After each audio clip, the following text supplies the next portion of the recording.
So, ayan guys. Luto na. Lalagyan natin ng isda.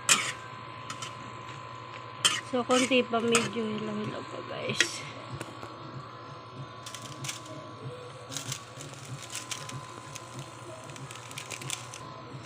So, yan guys. Lagyan natin. Ayan guys. Magic sarap.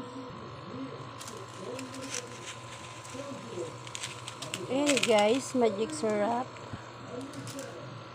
So, lalagyan lang natin ng konting magic syrup kasi nakakasama yan guys sa health natin.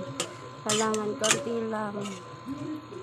Syempre, lalagyan na natin guys itong isda.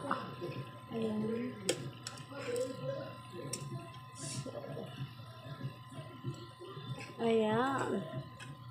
Yan guys, tatlo lang yung natin lalagay. Diba? Ganyan lang.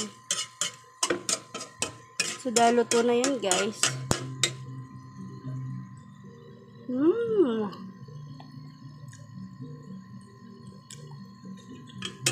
Sarap. Ayan po guys yung ating gulay. So, hindi po yan tuyo guys. So, meron din yan sa baw. Ayan.